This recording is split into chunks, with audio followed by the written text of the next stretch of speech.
I dare say, and I'm going to put it, this is a bold prediction, but the Springboks are going to end the Eden Park.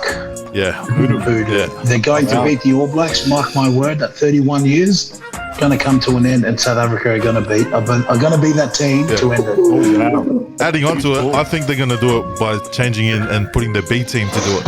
And I think that Russ is going to do it just to piss them off. Okay, that's a bit too disrespectful, but anyway. Okay. Sorry. Yeah.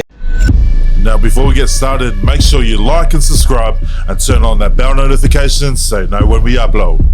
Welcome back to Rugby Heads, brought to you by the Peak Athletic Club, where we cover all things in the world of rugby. The Wallabies finally get to sink in their teeth into the Lions this weekend. The Springboks turned into Harlem Globetrotters on the weekend, and the All Blacks turned back the clock and gave the Frenchies a good old quarter hiding. But before we get into it all, please welcome my panel for today: Nemani Nandolo, JT, Justin Giddy, and Dave Vea. Sorry. My dyslexia just reads the screen, mate. Why are you laughing, mate? Welcome, boys. Welcome. All right, guys. Let's start things off with positives. Who was your top performer of the week? And the Nems, kick us off. My top performer of the week would have to be Chita Waningolo. Damn it. Watching him on TV, you just can't justify it. What he did on the weekend, his involvement, he's got to be, the premier ringer in Fiji right now, and just carved it up. His involvement, his work off the ball, kind of reminded me of me when I used to play my on the PlayStation. Nah, I wish I had his fitness, but man, he was unbelievable. He was unbelievable. Same work rate off the ball too. Hey, whoa, wait, mate. That's the only thing missing, I think, work rate. But no, his work rate was phenomenal. Thought he played really well, and it was good. Yeah, from Dave's reaction, he's probably got the same, so I'll give him some time to think of a backup. JT, who was your top performer of the week? Russ, mine was from South Africa. Their winger, Edwill van der Merwe. Yeah. He was a bit of a late bloomer. He debuted last year at 28 years of age, and then sort of a shoulder injury kept him out of the game for a year or so. And it was only his second game on the weekend, and mate, he was outstanding. He was everywhere. There's not much of him, but he was dominant in both attack and defence. Scored a couple of tries, and he was just a menace all day.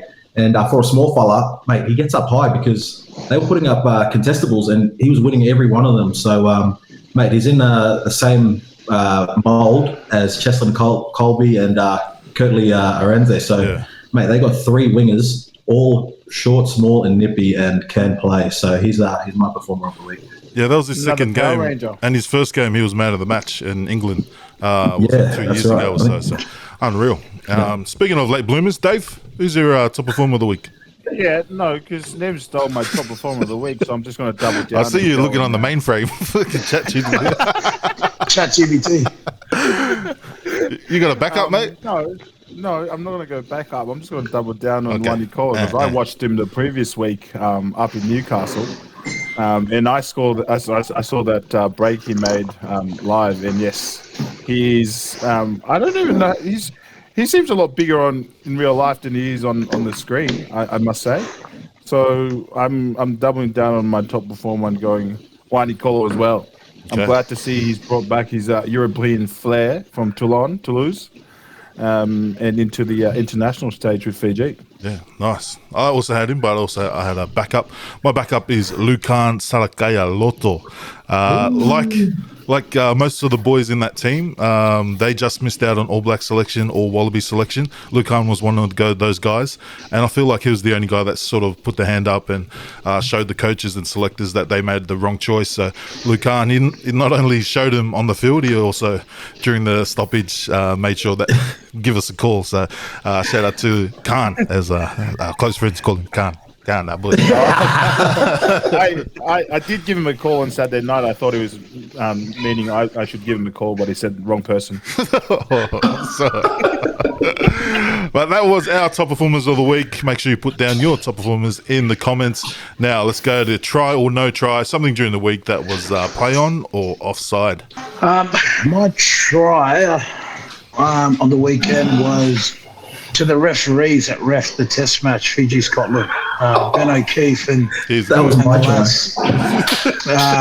I actually had breakfast with them the day of the test. That's probably why. But no, I just thought they kept the game flowing. He was really good with their decisions. The TMO, like, he kind of took ownership. You know what I mean? We all talk about the TMOs and them taking, no.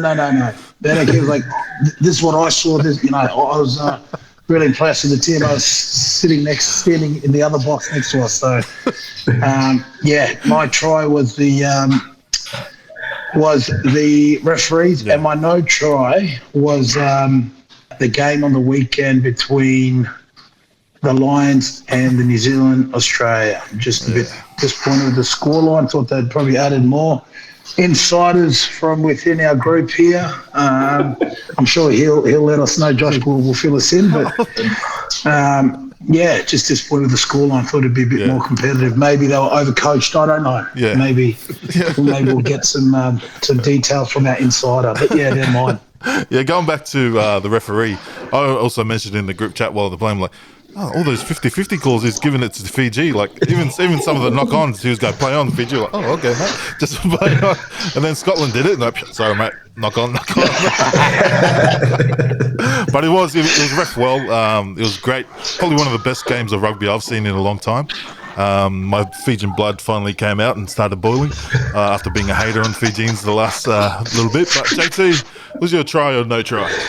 I didn't have any no tries this week, but just a try from me. The Welsh team, they've finally broken their duck. 18-game losing streak done. They got the win over Japan. So hopefully it's the start of, bigger and better things there at the Welsh Rugby Union. I'm not too sure what's going on in the front office, but, hopefully that win is what they need. I also had another try as well. Rassie Erasmus, just his coaching continues to think outside the box. Yeah. Obviously, you've seen, mate, against Italy on the weekend, just from that first kickoff, kicking not 10 on purpose just so they could scrum, and then obviously the midfield lineouts.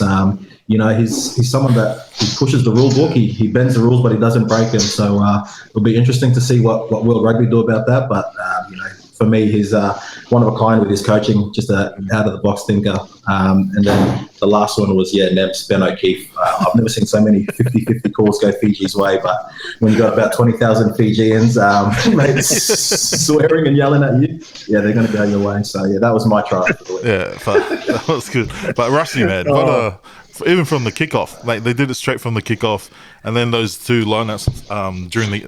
Like in the middle of the field, like you were saying, man, only he could sort of like get that out of their players. And even funnier when he said that where he got the idea from was like a B team, one of the school teams. Like, reminded me of Freeney's, what was he, Nudgy Bees during his rugby days. So it's like something Freeney would come up with. But Dave, your try or no try, any positives or negatives? I actually wasn't a big fan of Rassie's tactics on the weekend.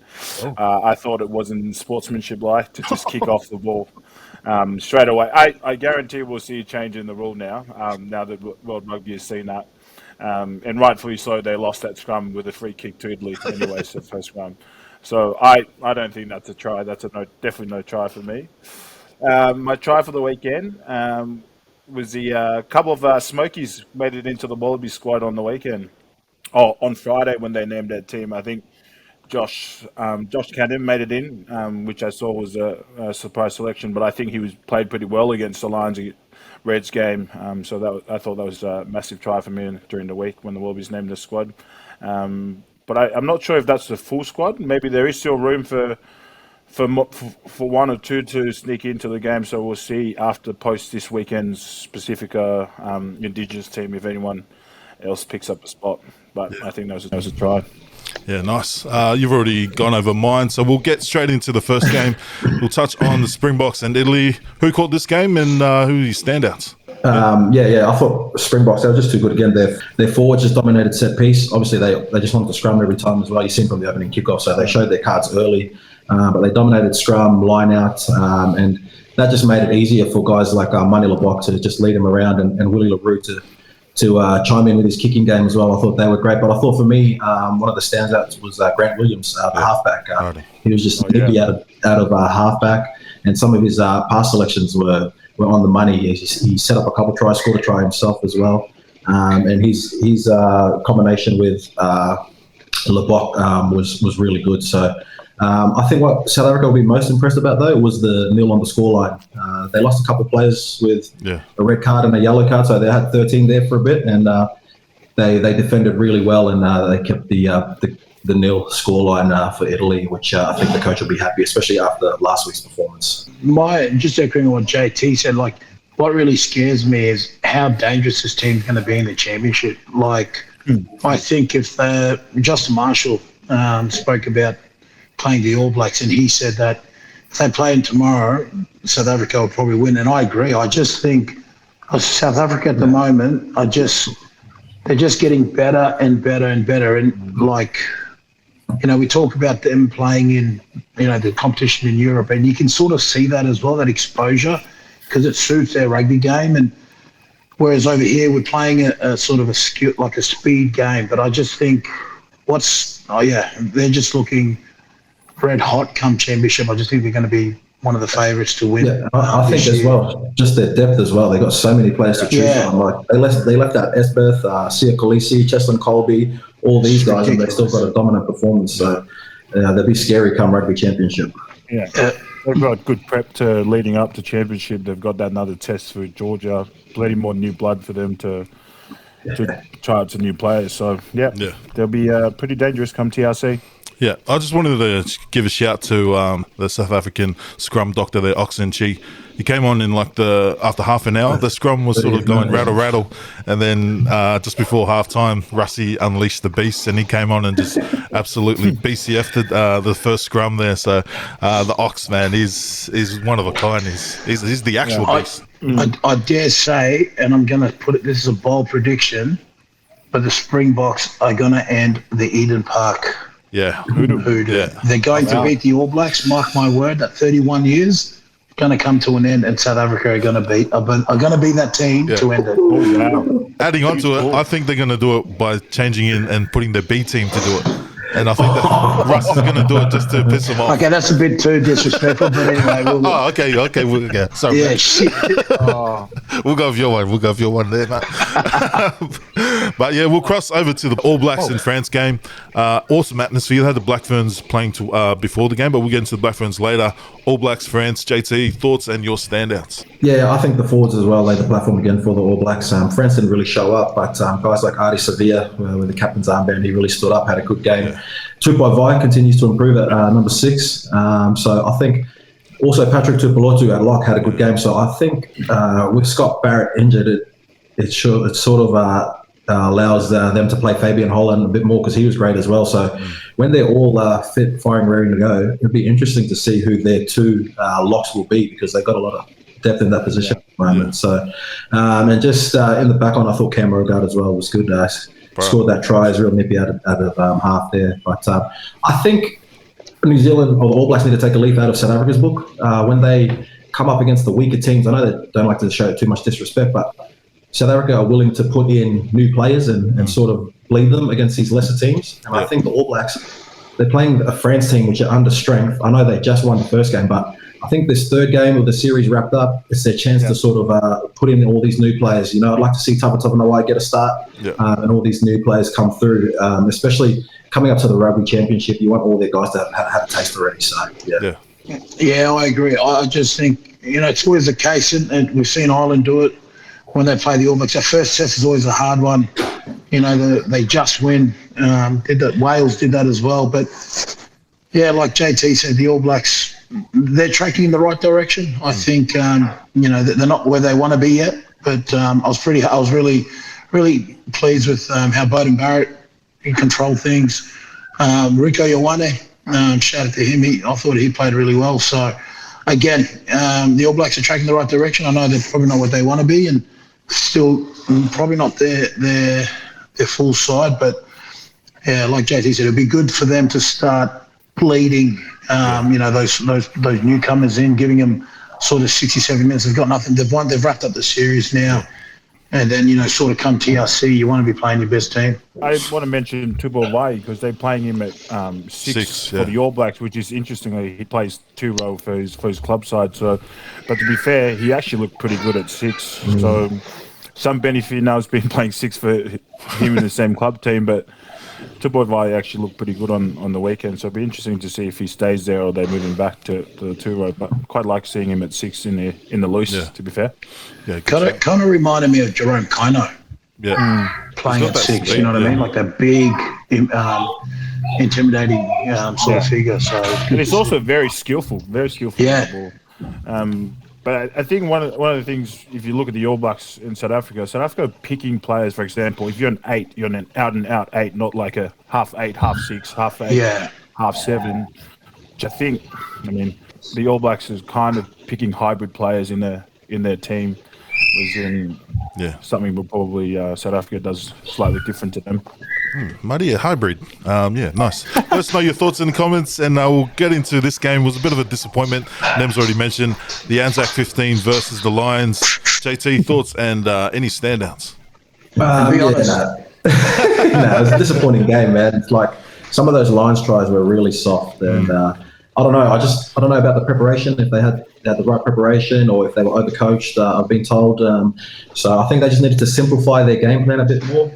Especially they went together for that long, so just get the basics done and then work off that. But for the Lions, Van der Merwe got a hat trick, so it'd be interesting to see how they go in this first test and who they put on the wings, because I thought he was good, and he's a big winger as well. So and then in the centres, Tuipulotu, I thought his combination with Hugh Jones was awesome as well. So I don't know if they can take much out of this game, the Lions. They've got more questions than answers, really. So I'm not sure what combinations they're going to go with.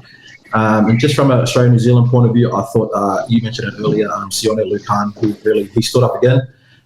He's played 2 good games now against the Lions, once for the Reds against the Lions, and now this one. So he's in that Pacifica team as well, so he'll play them a 3rd time. But I just think he should be in that Wallaby squad because he brings that aggression. And he really, I've seen in some of the clips there, he was mouthing off at some of the Lions players, and you don't usually see that. So I think you need someone like him who just doesn't care and will just give it back to them. So I thought him and also Shannon Frizzell were their best players. Lukan looked unreal, and he's already played probably against all of them because he played that season for Northampton and probably with so those players. Yeah, I'm really impressed with Lukan's figure. Like, he just looks fit. He looks strong. I think probably the best shape he's been in for a while. Just the way he played, like you said, he deserves to be in that Wallaby squad. Hopefully he gets a call up. Pretty disappointed to see him not in there. But it just looked like they were overcoached. They just looked like they were trying too much. It should have just been like a Barbarians week, right? I think anyway. Like, you got some of the best players in the world playing in that, and you're trying to put them in structured sort of. Like, just get out there, throw the ball around. That's what it should have been. That's what it looked like. At that level, with a week of prep, you're not going to get much into it, right? But in saying that, I thought from the British Lions point of view, I still think they're tracking, really, really nicely. Good to see Owen Farrell out there. His leadership and experience, you could just see it. What he did in half an hour, like. He'll be in that test team. I reckon he'll be off the bench. I just think at 10, I reckon they'll go Finn Russell. Because the good thing with Owen Farrell, he can kick, he can play 10, 12. And he can play in the centres as well if need be, right? So that's probably why they got him in, because of depth and because of that. He's played big games, and there was a lot of people booing him. I don't understand why you're booing the guy. He's a champ. Like, he's literally won everything there is to win in Europe. Yeah. So, and if you're trying to win a series, you want your best, right? And he's still the best, I think. Yeah, it was probably the Welsh fans. I can picture him coming on with 20 to go to close out a game. Exactly. And he's very smart. He's such a smart footballer. He's like a George Ford. He just kicks in the right areas, and to us it's boring, right? But smart move, I think, bringing him over. I think he will be in the test team. Finn Russell will be a 10. Yep. I think Van der Merwe, I just don't think they were tested enough. But in saying that, the British Lions, I think, have done a pretty good prep playing all these games, because now they're going to go into the question for me is fatigue factor. They've played a lot of games going into the first test, but when you're at that level, you're getting paid millions. I'm sure they've got their recovery down pat. But it'll be interesting to see. I was kind of, like I said before, I was just disappointed with the score outcome, and such a great crowd. It looked like a huge crowd for no offence, boring city. They call it, church capital of the world, of Australia. So hey, there's nothing wrong with churches, man. Yeah, maybe the team. nothing. No, I'm saying, I know Sunday would have been packed at church, but what I'm saying is the stadium looked amazing. Yeah. You know what I mean? And I hope there's the same for that down here in Melbourne. But it looked like a good atmosphere, and from all accords, from what I heard, it was a great weekend down there if you were a punter. Yeah. Well, I think the players probably could have spent some time in church instead of the pubs during the week. So, my only feedback for the AUNZ game was if anyone checks out Marika Corinbetti's socials from the week, it looks like the preparation was definitely a barbarian preparation. Maybe the game coaching was most definitely not a barbarian coaching technique. Yeah. First photo was one from the game, then everyone after that was beers. I'm surprised Marika Corinbetti didn't take the bus out for a tour of the Barossa Valley down at Adelaide. Oh, mate, what a cracker. Okay, speaking of Marika, Fiji, Scotland, Nems, you were there, you called it. Thoughts on the game and standouts? Well, I expected Fiji to win. The game they played against Australia, they were unlucky to lose. So it could have been, 2 wins from 2 wins. But, Scotland, Scotland was un-Scotland-like the way they played. A lot of penalties were given away. We laugh about the 50-50s, but just some of the stuff they did was like some of the stupid penalties they were thrown away. You could hear buddy Gregor Townsend in the room next door shouting and screaming. So he wasn't too happy there. But from a Fiji point of view, there's probably the best sort of Fiji team, like tactical, skillful, fitness-wise, we've had in a while. So it was good to see guys like Caleb Muntz. I was really impressed with the way he played. He hadn't had too many game time in Drua to see him, direct path. And one guy I was really pleased was Simi Kuravoli. Yeah. Again, second sort of halfback to Frank Lamani. Not being there, he really stood up, and just his urgency to the breakdown was, to the rucks was really good. And mate, it was a great atmosphere. It was the first time, since 2000s, where the crowd was 10,000 plus. Stadium was packed. It was a beautiful day. Actually, it wasn't too hot. But I just thought Fiji they put in a strong performance, but goes to show when you get to 50-50s, right? So it must be good to be a T1 nation now. Yeah, that's what I was like, oh, this is how it feels. Yeah. So those guys are thinking, so the Wallabies and New Zealand and South Africa must be watching them going, welcome to the big leagues, boys. I just thought it was good to see Fiji showing consistency. I mentioned it last week. They have a habit of playing good against a good team, and then they could go out next week and lose to a Tonga or Spain. We seen it in the World Cup when they lost to Portugal. Oh, sorry. Tonga's actually all right.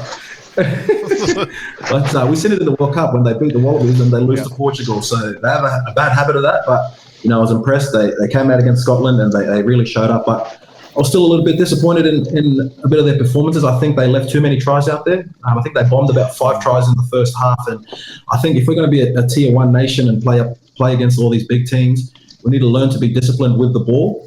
When we make a break, we don't have to always score that glorious try. And I think part of that too was the crowd. If anyone knows the crowds in Fiji, mate, they're just going off. So you want to throw that miracle ball and do all that. So I think that was part of the problem there. But I think if we can fix that and our lineouts, we'll be a lot better against all these other Tier 1 teams as well. But just for standouts, I thought Tuisova, I thought he was busy all day. He ran hard all game, and you've seen in the 60th or 70th minute he was cramping up, the big fella. So I don't think it's that fast in France, the pace of the game. But I thought him and Wainagolo were outstanding. And then just for Scotland, just special mention to Jamie Dobie, their halfback, and and Fergus Burke, old Crusader lad. I thought they were good as well. Especially Fergus Burke played the whole 80 minutes and really led that team around, and a forward pack was going back a little bit. So credit to him, but Fiji just too good. Yeah. Pardon my Fijian, but who's the number 7 again? How do you say his name? The 7. Elia Vanakabata. I think the Fijian back 5, yes, the line-out's probably not as far consistent as what they should have been, but I feel like he's working the breakdown. If he's not slowing the ball down, he's over the ball, slowing it down, or just clear turnover. But watching them, they're probably better than I thought they were better last week than the week they played in Australia here in Newcastle. Yeah. I think the week they played in Australia, they tried to play too much structured footy, whereas they just need a couple phases where they get into their brand of footy, which broken play and just get big one-on-one bodies against smaller players. I thought they did that better this week than last week. And to be fair, Nems, I thought they look a lot fitter this week than they did last week, because last week they were going down every second minute to hold on. I was like, mate, you can't protect the scoreline like that. You got to score more tries. But like you said, they continued playing towards the end of the game there, so they definitely have the capacity to play 80-minute footy. So they just need to back themselves. And once their line-out, their piece comes into, because their scrums is really good. But once they get good ball from their line-outs, get their first phase basics right, they should be able to get into some Fijian rugby, which is actually quite exciting to watch when they do get there. I'd like to see Sam Matavesi start. I think someone like him, when he came on, he's really he's been there a while, but his throwing is good. Like he's such a good leader. He's another good leader there, and it's just hard, obviously, with Tex being the captain. But I just want to go back on what JT said, and it's true. So when they get the ball, they've just got to learn to protect that ball when they get to the 22. So they start. Most of their tries came from set piece, if you saw it. But a lot of their turnovers were big, huge breaks and just forcing that one pass.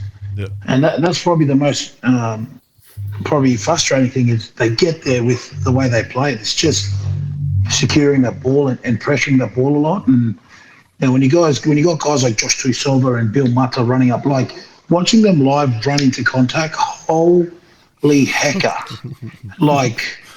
I was talking to Redpath, the Scotland centre, after the game, and he was just like, I was like, what was your game plan about the centres? And they reckon it was just go low and hope for the best. And I thought they did well, but mate, that's just what they've just got to protect that ball. And like JT said, when you're going to come play in the Pacific Nations, or when you're going to play in the new, because apparently they're going to come into the new comp starting next year or the year after, you can't be doing that against your Argentinas, Australia, New Zealand. You've got to be a bit more structured, but a bit more disciplined in the way you play.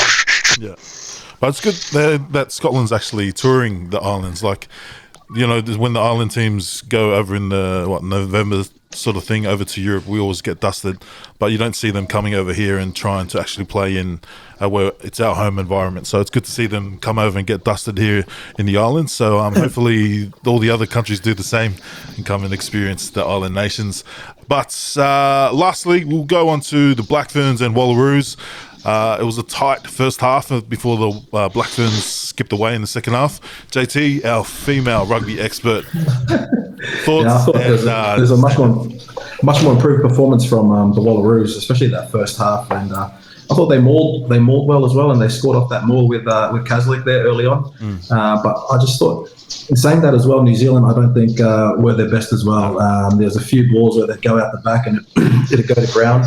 So I don't think that first half they were at their best. But mate, when you got a game plan like the Black Ferns, where you got both wingers sort of roaming around, mate, more often than not, you'd seen Woodman-Wycliffe pass it to Varcola and vice versa, like both wingers just combining. So I thought them having their time and space as well, and Woodman-Wycliffe as well got a hat trick. So big ups to her, because she wasn't even supposed to be playing. She was supposed to be retired. The big injury news though coming out of that game is Charlotte Kaslik and Pesi Palu. So we're just waiting to hear on results from their injuries. But if they're out injured, that's a massive loss for the Wallaroos going into the World Cup. But I was really impressed with the Wallaroos this time round. I think the last time they played them, they got a bit of a big touch-up, but I just thought they were a bit more well-drilled, well-gelled, the Wallaroos side, and obviously a lot more improvement. And it's a good game to have leading into the World Cup. But like JT said, the Black Ferns, I don't think we're there 100%. So yeah, goes to show, the Wallaroos have some promising, can be promising if they, continue to rise the way they're going. Yeah, in the Wallaroos defence, like the Black Ferns didn't play well because I think the defensive structure is a lot better, the Wallaroos, especially with Charlotte at 13. I know JT's been calling for her to go to 13 for pretty much all year round, and she finally got to go. Her tracking, like she covered that space real well, so they just didn't really get to hit that space other than when Georgia Miller just whacked someone and went through and set up one of the first try. But I think the defensive structure is better there with Kaslik there. Tia Hines, her kicking game's slowly getting there. She got him out of trouble a few times, but I still feel like they need Arabella McKenzie, even if she's just on the bench. And then coming on and closing out the game, she can slot in that other 12 to help out Tia with the kicking game as well, or switch over. So I don't know what's going on with Arabella McKenzie. We still don't know why she's been left out. No questions. Maybe we need to clip this up and clip up JT's one from last week. What's going on? Why isn't she picked? So well, mate, JT, surely one of your WhatsApp groups in your phone, you could probably ask him, because I'm pretty sure you're connected to nearly all the women team there in Brisbane. So yeah, he didn't release. I have asked. I do have the answer, but you probably have a number. You could probably just WhatsApp her. I've actually asked, not Joe yet, but I've asked Arabella. She's told me, but I reckon I can't repeat it. He's not a snitch, mate. Yeah, he doesn't snitch. He even said, he even just said, we're going to wait to see how long they be out, even though he told us before we recorded how long she's out for. But yeah, we don't want to snitch. We don't want to break the news here. We don't want to break the news, mate. Yeah, man, I can't give that information. It's one of those people, in rugby, not to be gender neutral here, but they're in the group chat. Oh, JT, why are you sweating? Nah, man. Wait, but back to rugby, boys.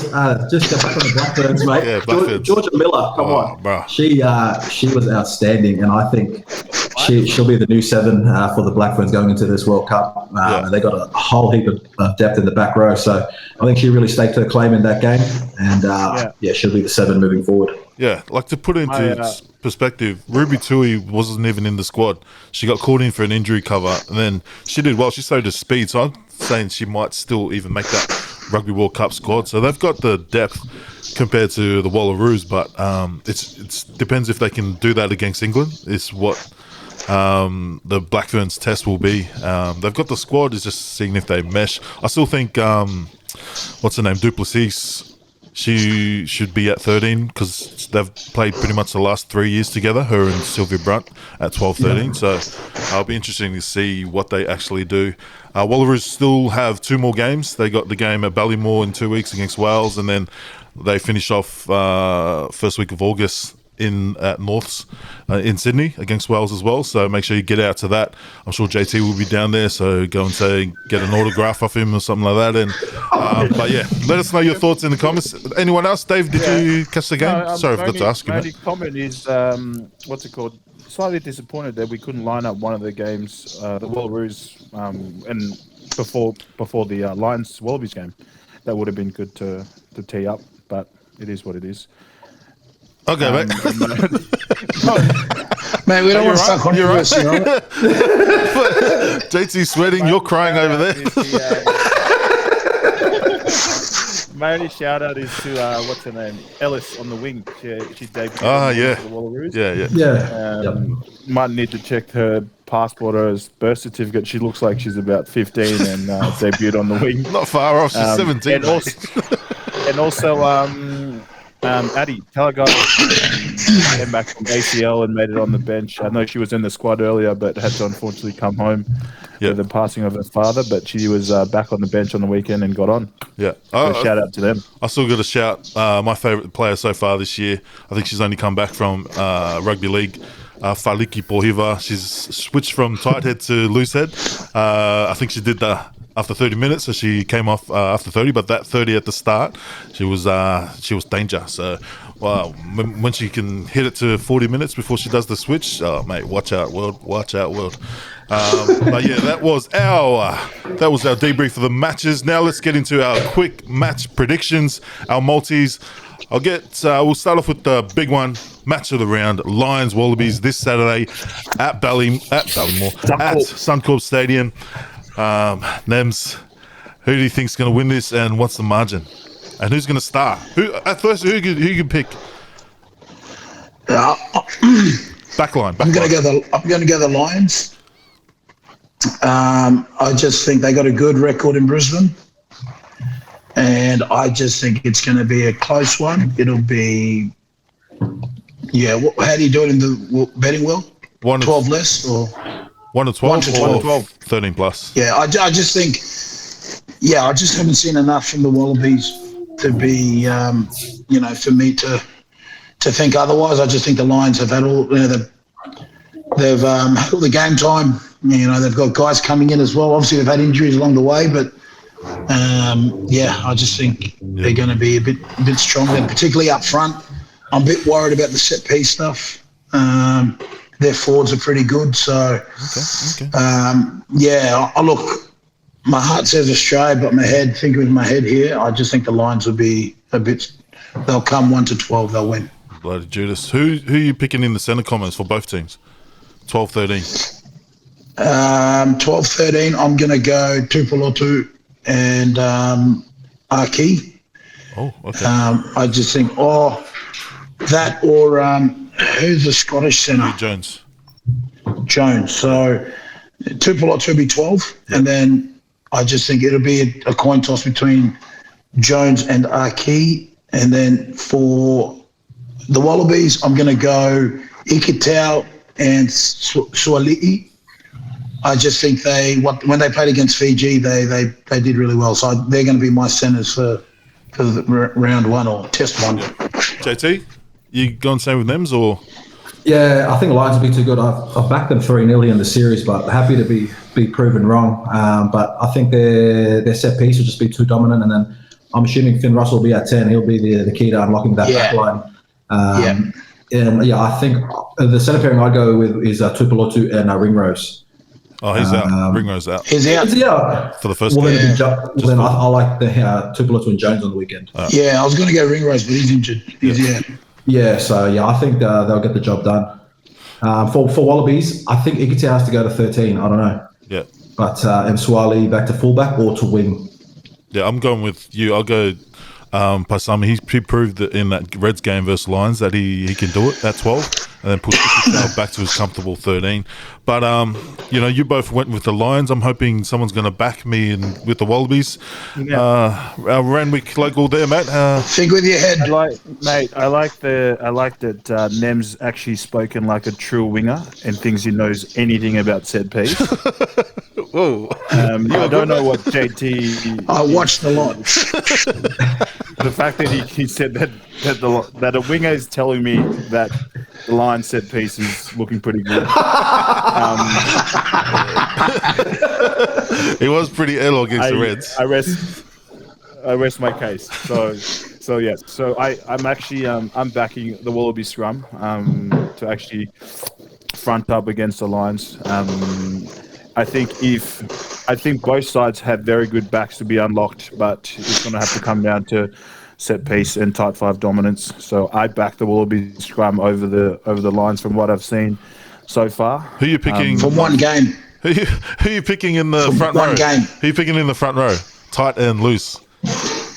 I'd start Bell, Angus Bell. Me too. And Allen. Yep. Who's the hooker? If Parecki's good, I'd go with Parecki. Over Fezler? Fezler's good too. I think Fezler's just slightly underdone in terms of game time. Same with Parecki. Same as that whole Wallaby squad, mate. Hey. But I might go in left field here if I pick a bit like the Randwick's third grade premiership winning team last year. They had a third prop playing hooker. So if they pick Nello at hooker, Allen tight head, Angus Bell at loose head. Okay, mate.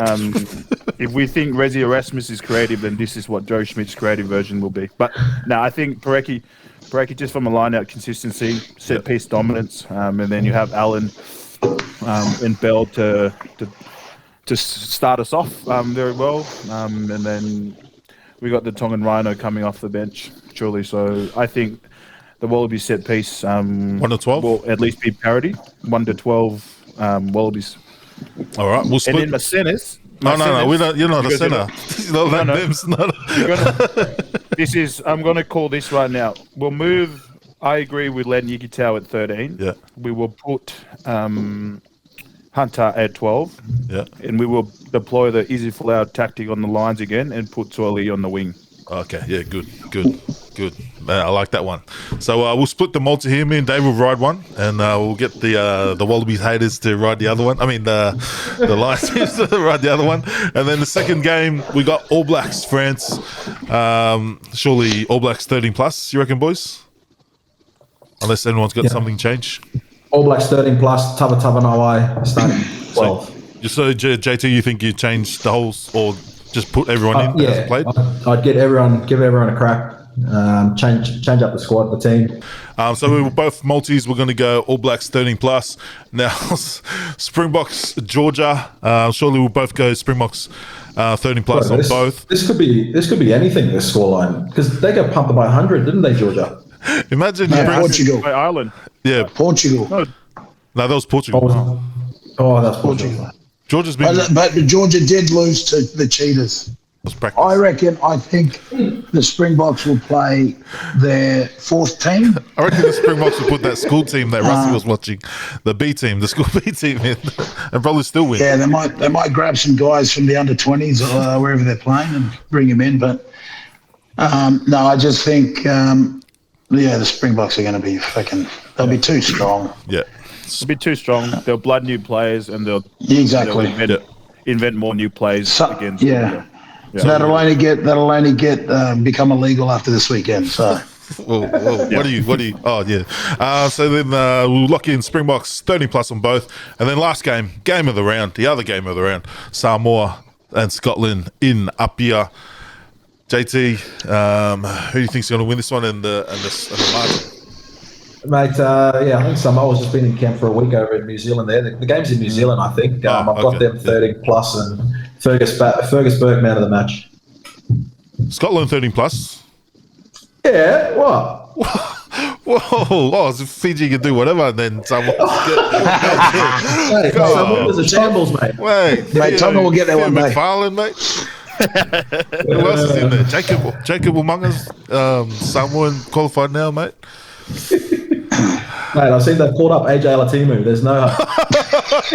Oh my! Oh, hey, record that and put that up, please. That up, man. You've thrown me under the bus how many times? You're going to throw me under the bus. And Nems, he's your partner in crime on your multi. Are you going Scotland 30 yeah, plus?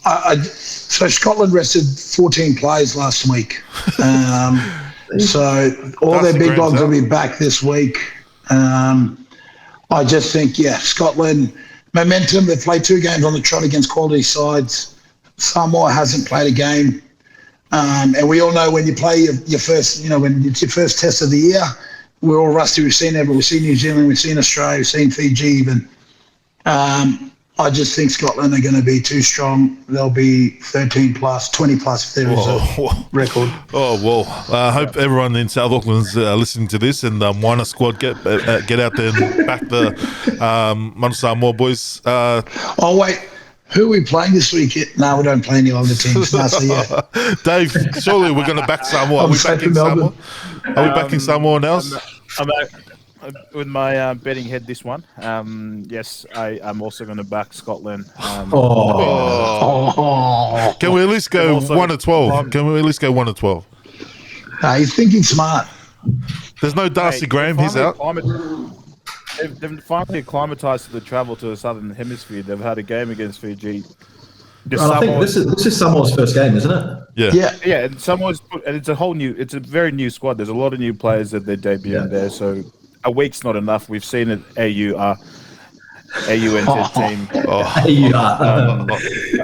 If they can't, I've seen it there, and that reminds me. Good luck to the Pacifica Indigenous team 1 week. But anyways, that's another week to talk about that. So I'll go with Scotland 13+. Oh, okay. Okay, we're gonna have to go with Ryder, and we'll go Scotland 13+ as well. But just my heart is going Samoa 1-12 on this one, mate. So bet responsibly. Make sure you bet responsibly. Viewers' questions. There was only rude questions, so we won't go into the viewers' questions. But if you got some questions that will make it on the screen, make sure you send them in for next week.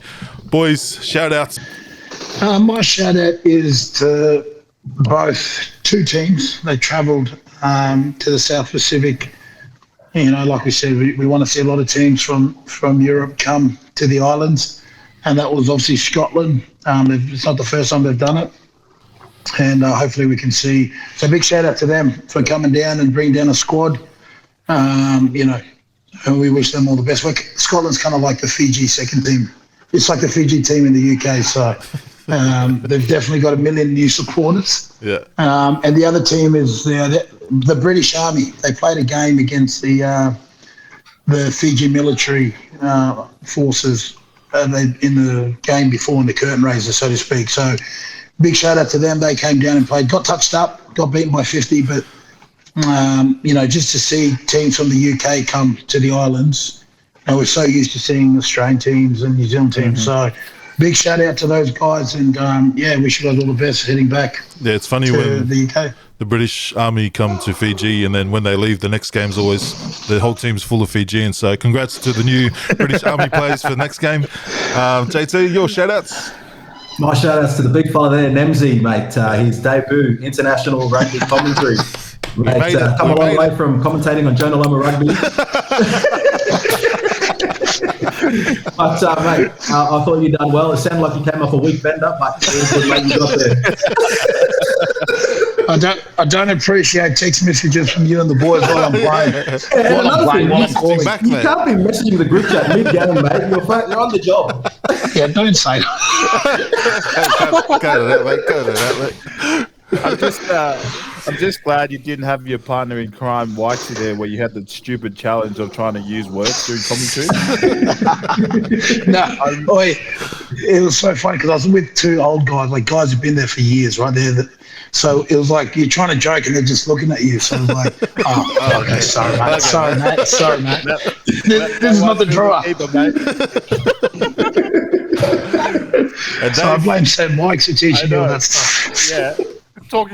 You're talking the whole trilogy of Wesley Snipes in one of the two games. Wesley Snipes or listening. Oh, glad we got a podcast listener here, mate.